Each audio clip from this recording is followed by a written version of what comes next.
কি অবস্থা? বাবা তোর সঙ্গে মানুষে আসে ঘুরতে। আজকের ভিডিওটা যদি আপলোড দিতে না পারি তাহলে ভেবে নেবেন আমাদের বাজেট মিলে। Hello guys, good morning. আবারও সকালবেলায় চলে এসেছি তোমাদের সবার সাথে একটা নতুন ভিডিও শেয়ার করতে। এখন আমরা শ্রীসাইলামের উদ্দেশ্যে রওনা দেব। এখন ঘড়িতে বাজে 6টা। আর্লি মর্নিং রাইড শুরু করতে হবে, তার কারণ এই যে জায়গাটা আছে এখান থেকে 130 কিলোমিটার হলেও লোকাল লোকেরা বলছে যেহেতু রাস্তা ভাঙা আছে তাই আমাদের যেতে মোটামুটি 5 ঘন্টা সময় লাগবে। তাই খুব বেশি দেরি না করে জাস্ট লাগেজ প্যাক করা কমপ্লিট হয়ে গেছে। এক্ষুনি রাইড শুরু করবো। আগে কোথাও একটা দাঁড়াবো, চা খাবো, দেন একদম শ্রীসাইলামের উদ্দেশ্যে রওনা দেব। কালকে আমরা এই হোটেলটাই ছিলাম, আর এটা হচ্ছে একটা জামা কাপড়ের শপ। কালকে অনেক রাত্রিবেলায় এসেছি, কিচ্ছু দেখানোর মতন পরিস্থিতি ছিল না, প্রচণ্ড টায়ার্ড ছিলাম। কালকে রাত্রিবেলায় আমায় জেঠু ফোন করেছিল বাড়ি থেকে, প্রচণ্ড টেনশন করছে কারণ অন্ধ্রপ্রদেশে প্রায় বন্যার আকার নিয়েছে। এখন তানিয়ার বাড়ি থেকেও ফোন করেছে, তানিয়াকেও বলছে বন্যা হয়ে গেছে নাকি, তাই তো? হ্যাঁ, বন্যা হয়ে গেছে বলে ওইদিকে আর যাওয়া যাবে না। হ্যাঁ, রিভারটা আমরা ক্রস করে এসেছি, ওইদিকে আর যাওয়া যাবে না যদি আবার বন্যা হয়ে যায়। হ্যাঁ, অ্যাকচুয়ালি কৃষ্ণা রিভার পুরো একদম উপচে যাচ্ছে। কালকে আমি যে রিভারটা দেখালাম, আজকে ওই রিভারটারই পাশ দিয়ে যে পাহাড় উঠেছে সেই পাহাড়েই যাব। কিন্তু বেসিক্যালি ব্যাপার এটাই হচ্ছে যে রাস্তা খুব খারাপ। জানি না আজকে সারাদিন ধরে কি মুশকিল আমরা ফেস করতে চলেছি। জানি না ভোলে বাবা আমাদের কপালে ঠিক কী লিখে রেখেছে, তার দর্শন কিভাবে আমরা পাবো, কতটা বিপজ্জনক সিচুয়েশনের আমরা সামনাসামনি হব। তুতলে যাচ্ছি আমি, সেটাই দেখার। চলো রাইড শুরু করি, এগোতে থাকি, তারপরে যা যা মুশকিল আমরা ফেস করবো সবটা তুলে ধরবো। আমি নিয়েছি 2টো বড়া আর 2টো ইডলি, আর তানিয়ার হচ্ছে পুরি সবজি। খেয়ে বাঁচি। হ্যাঁ, একদম রোড সাইড একটা দোকান ছিল, সেখান থেকেই আমরা জাস্ট নিলাম। আগে খাই তারপরে যা করার। আর্লি মর্নিংয়েও কিন্তু দোকানপাট সব খুলে গেছে, কত মানুষ রাস্তায়, সবজি বিক্রি হচ্ছে, কলা, খাবারের দোকান অন হয়ে গেছে। কালকে একটা হাসির ব্যাপার হয়েছে, রাত্রিবেলা যখন এসছি এখানে মোটামুটি সমস্ত দোকান লজ যা আছে সব লোকাল ল্যাঙ্গুয়েজে লেখা, তেলেগু ভাষায় লেখা, সব জিলিপি কিছুই বুঝতে পারছি না। হঠাৎ একটা চোখে পড়লো অনেক দূর থেকে লজ, আমি মধু ইংলিশে লেখা আছে লজ। মানুষ তো লোকাল ল্যাঙ্গুয়েজের সাথে ইংলিশটাও ব্যবহার করে, সেটা নেই, শুধু জিলিপি সব জায়গায়। আমরা মানে আমি ওকে বলছি যে তুই গুগল কর যে কি হরফ হয় লজের বা লজের স্পেলিংটা, হোটেল বা লজের স্পেলিংটা কি, মানে ওদের হরফটা হয়, সেই হরফটা দেখে আমরা খুঁজবো। এরকম লজ হোটেল পাচ্ছি না খুঁজে, কারণ মানুষজন ম্যাক্সিমাম জন কথা বুঝতে পারছে না। কেউ বাংলা কথা বুঝতে পারছে কিন্তু তারা রিপ্লাই করছে তাদের ভাষায়, না বাংলা বুঝতে পারছে না। ব্যাপারটা হচ্ছে প্রবলেমটা বুঝতে পারছে আমাদের যে আমরা হোটেল খুঁজছি বা কিছু খুঁজছি, মানে আমাদের হিন্দি ল্যাঙ্গুয়েজটা তারা বুঝতে পারছে, কিন্তু তারা রিপ্লাই করছে তাদের লোকাল ল্যাঙ্গুয়েজ তেলেগু। আমরা তো আর তেলেগু বুঝি না, সমস্যাটা এই জায়গায়।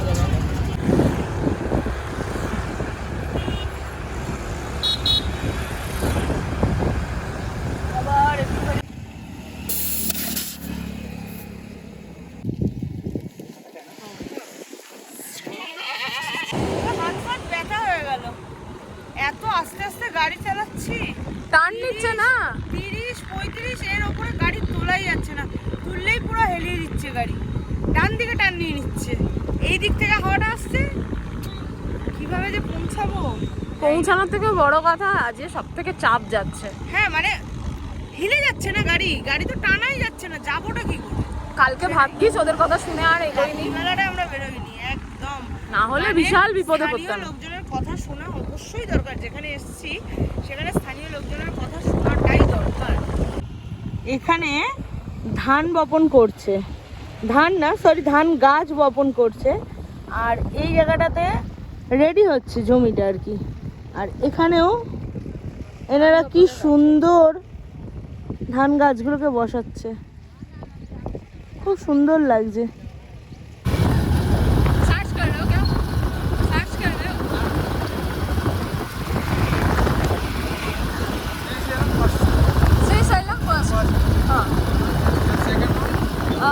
रामेश्वरम। हाँ,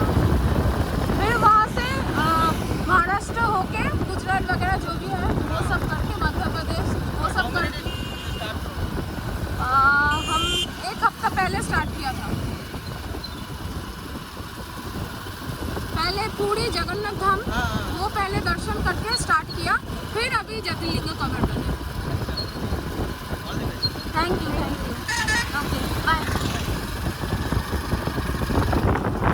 এই প্রথমবার জার্নি অফ টু ফ্রেন্ডস, মানে আমরা দুজনে স্কুটিতে পাহাড়ে উঠছি। একদম তাই।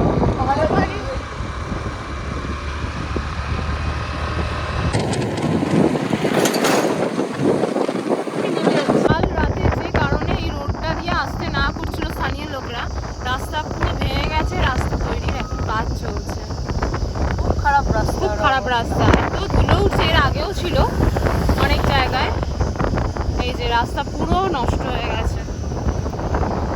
সাইড দিয়ে দিয়ে যেতে হচ্ছে।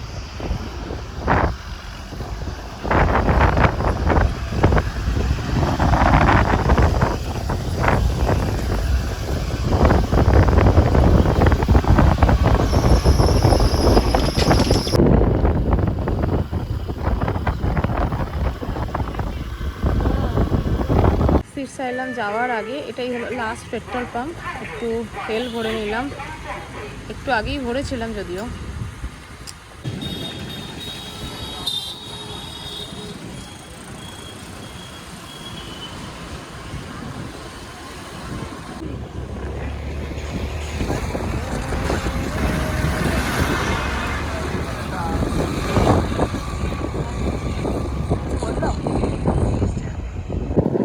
অসাধারণ ভিউ, দারুণ লাগছে।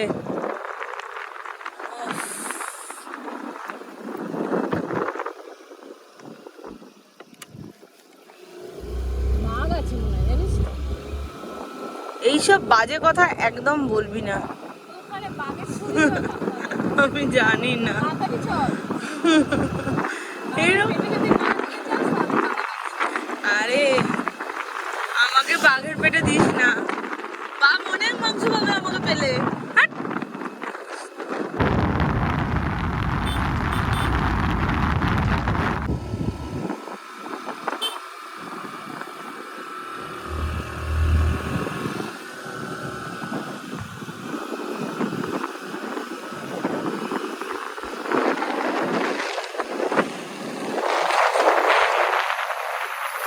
বাঘ আছে, বাঘ। তামিল ভাষায় লেখা, আমি কি করে বুঝবো এটা কি লেখা আছে?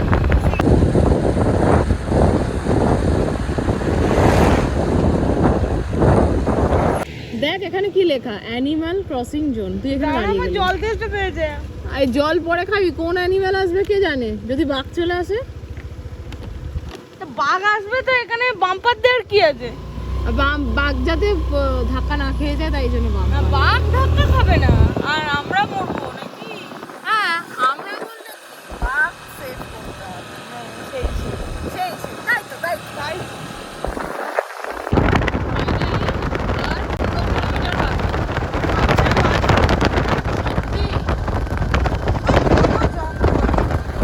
ঘন জঙ্গল, তার মধ্যে জায়গায় জায়গায় লেখা এখানে বাঘ আছে। আর যেখানেই বাঘ আছে সেখানেই বাম্পার দিয়েছে। হ্যাঁ মানে সরকার থেকে আর মাংস কেটে দিতে পারছে না বাঘকে। আমরা খারাপ। সত্যি তাই। এই ভয় নিয়ে ভয় নিয়ে আমি 1 ঘন্টা গাড়ি চালাচ্ছি।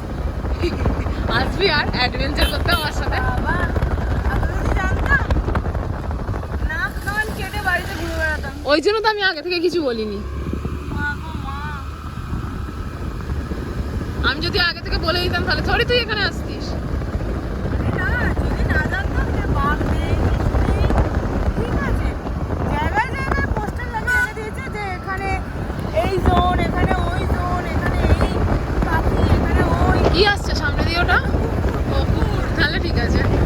আমি ভাবলাম যে চিতা আসছে মনে হয় দৌড়াতে, ল্যাপাট আসছে। এরকম দিয়ে রেখেছে, এখানে এই জোন, সেখানে সেই জোন, আর সেইখানেই বাম্পার করে দিয়েছে। মানে আমরা স্লো করি আর বাঘগুলো এটা অনেক খেয়ে।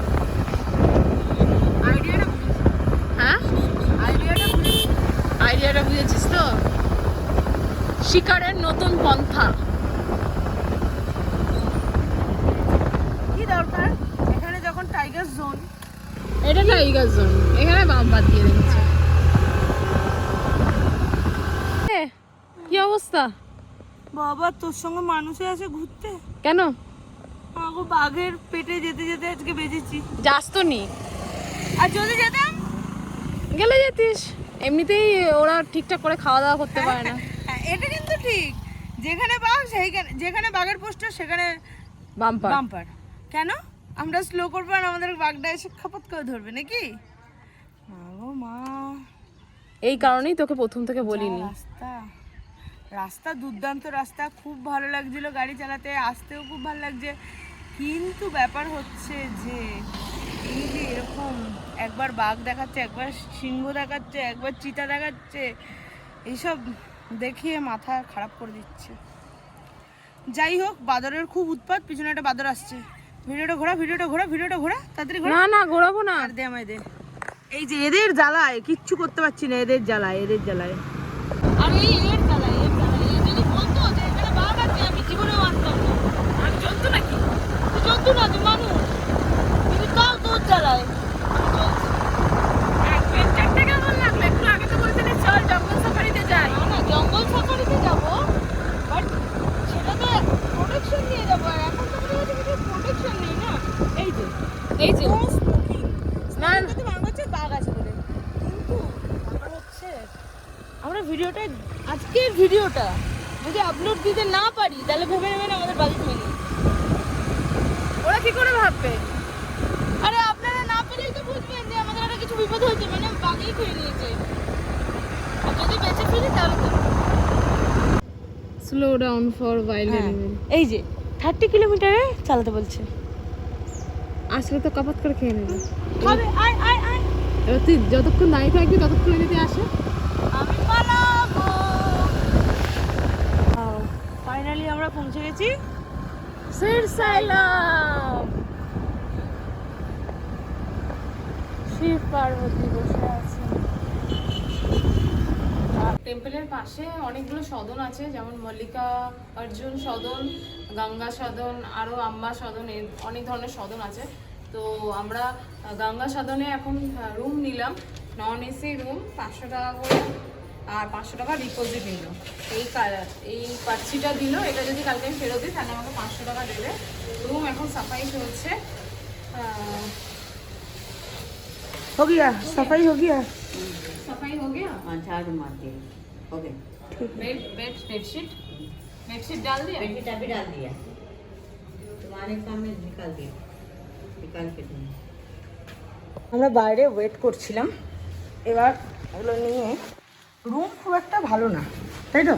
রুম ভালো না তেমন একটা, ওই কিন্তু- যা হয় সরকারি জিনিস যা হয় সেরকমই। একদিন একটা রাত কাটানোর জন্য ঠিকঠাক রুমটা দেখাচ্ছি, একদমই ভালো না। ড্যাম পড়া রুম, কিন্তু বড়, কিন্তু অনেক বড়, কিন্তু একদমই ভালো না। দুটো ওয়াশরুম, এখানে এরকম একটা জায়গা আছে, এখানে একটা কাভার্ড, আয়না, বেসিন, এই একটা ওয়াশরুম, এই একটা ওয়াশরুম, দুটো ওয়াশরুম, বড় কিন্তু ওই ভালো না খুব একটা। হ্যাঁ, একটা রাতের জন্য থেকে যাই। এটা হচ্ছে গৌরী ভবন, এইরকম 3-4টে ভবন এখানে আছে, যেখানে মানে এখানেই শুধু রুম পাওয়া যাবে, কোনো রকম হোটেল বা লজ কিছু নেই। এটা হচ্ছে গঙ্গা ভবন, আর ঠিক অপোজিটে রয়েছে গৌরী ভবন। আমরা এই গৌরী ভবনেই রয়েছি। হয়ে এলাম খেতে, খুব খিদে পেয়েছে, দুপুরবেলা কিচ্ছু খাওয়া হয়নি। সেই সকালবেলা বাটার রুটি, বাটার রুটি, পনির বাটার মশলা আর বাটার রুটি। আর পাচ্ছি না এদের এই ইডলি ধোসা, আর খেতে পাচ্ছি না। কেন? খার একটু ইডলি, ইডলি ইডলি খা। লাঞ্চ করে ঘরে গিয়ে বেশ খানিকটা শুয়ে পড়েছিলাম, প্রচণ্ড টায়ার্ড লাগছিল। তো এখন ঘুম থেকে উঠে ফ্রেশ ট্রেশ হয়ে এসেছি আমাদের এই যাত্রার প্রথম জ্যোতির্লিঙ্গ দর্শনে, মল্লিকার্জুন দর্শনে। আমার পিছনেই টেম্পল রয়েছে, ওই সাইডে ঢোকার রাস্তা, যাই ওই দিক দিয়ে আগে ঢুকি। ফোন অ্যালাউ না, আমি জানি না কতদূর কি ভিডিও করতে পারবো বা দেখাতে পারবো, যতদূর করা সম্ভব ততদূর আমরা ভিডিওতে আপনাদের এই জ্যোতির্লিঙ্গ দর্শন করাবো। এখানে লাইন দিয়ে আপনারা টিকিট কেটেও দর্শন করতে পারবেন। একটা হচ্ছে 150 টাকার লাইন আছে, একটা 300 টাকা, একটা 500 টাকা, ঠিক আছে। আর ফ্রি লাইনও আছে, যদিও আমরা ফ্রি লাইনেই যাব, কারণ এমন কিছু ভিড় নেই বলতে গেলে। তো ফ্রি লাইনে দর্শন আমরা করে আসি, আপনারা চাইলে এগুলোতেও দর্শন করতে পারবেন। মোবাইল অ্যালাউ নয়, তার জন্য এরকম রুম আছে, সেই রুমে আমাদের মোবাইলটা রাখতে হচ্ছে এবং মোবাইল রেখে তারপরেই আমাদেরকে মন্দিরে প্রবেশ করতে দেবে। কি আছে? মোবাইল ডিপোজিট করতে 10 টাকা করে নিচ্ছে, আর লাগেজ যদি কিছু থাকে সেটা ডিপোজিট করতে 20 টাকা নিচ্ছে। ঠিক আছে, আমাদের এই যাত্রাপথের যে প্রথম জ্যোতির্লিঙ্গ সেটা হচ্ছে মল্লিকার্জুন, যেটা আমরা জাস্ট দর্শন করে বাইরে এলাম। এত সুন্দরভাবে দর্শন করেছি, কারণ এখানে বন্যার পরিস্থিতি হয়ে গেছে বলে মন্দিরে খুব একটা ভিড় ছিল না। একদম ফ্রি লাইনে ঢুকে ভালোভাবে দর্শন করে প্রসাদ খেয়ে জাস্ট আমরা বেরোলাম। তো আমাদের প্রথম জ্যোতির্লিঙ্গ দর্শন শেষ হলো, কিন্তু এখানে এসে একটা খুব ইন্টারেস্টিং গল্প আমরা জানতে পেরেছি। অবশ্যই এই ইন্টারেস্টিং গল্পটা, এবং আমরা চাক্ষুষ দর্শন করতে পারলাম। এখানে মন্দির থেকে বেরিয়েই, মানে ভিতরে মন্দিরের চত্বরেই মেন যে মানে শিব ঠাকুরের দর্শন করলাম, তারপরেই মেন মন্দির থেকে বেরিয়ে আমরা দর্শন করলাম ব্রহ্মারম্মার টেম্পল, যেটা কিনা আমাদের হচ্ছে 51 শক্তিপীঠ আছে, আর আছে 18টা শক্তিপীঠ, মহাশক্তিপীঠ 18খানা মহাশক্তিপীঠ।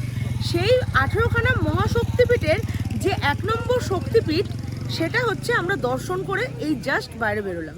মানে জাস্ট এত সুন্দর লাগলো, মানে এরকম দর্শন এর আগে তো করিনি, ফার্স্ট টাইম করলাম, খুব ভালো লাগলো দর্শন করে। এই জ্যোতির্লিঙ্গ দর্শনের বেশ কয়েকটা নিয়ম আছে, সেগুলো আমি বলে দিই। এক হচ্ছে ছেলেরা নর্মালি জিন্স বা যে কোনো নর্মাল ছেলেদের পোশাক পরে আসতে পারে। মেয়েরা যদি দর্শন করতে আসে তাহলে শাড়ি বা চুড়িদার, আর যদি কেউ জিন্স বা কুর্তি পরে আসে তো সেক্ষেত্রে একটা ওড়না বা এই ধরনের স্কার্ফ বা গামছা যে কোনো কিছু সাথে রাখতে হবে, গলায় ঝুলিয়ে রাখতে হবে।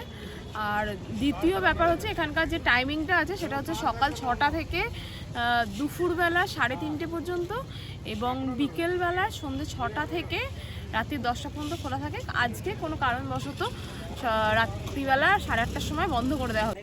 মন্দির দর্শন করে বেরোবার সময় আমরা ভোগ খেয়েছি, ওখানে ভেতরেই ভোগ দেওয়া হচ্ছিল এবং ওখানেই ভোগ খেয়েছি। তো আজ রাত্রে মোটামুটি সব কমপ্লিট আমাদের। তো ভিডিওটা এখানেই শেষ করছি। ফার্স্ট জ্যোতির্লিঙ্গ দর্শন আমাদের কমপ্লিট হয়ে গেল। তো আমাদের ভিডিওটা থেকে যদি আপনাদের কিছু ভালো লাগে থাকে, অবশ্যই ভিডিওটা লাইক, কমেন্ট এবং শেয়ার করে নেবেন। আর আমাদের চ্যানেলে যদি নতুন হয়ে থাকেন, চ্যানেলটাকে সাবস্ক্রাইব করে নিন, কারণ আপনাদের একটা সাপোর্টই আমাদের নিত্য নতুন ভিডিও বানাতে অনেক উৎসাহিত করে। তো চলুন বন্ধুরা, আজকে এই পর্যন্তই, দেখা হচ্ছে নেক্সট ভিডিও নিয়ে। Tata, good night.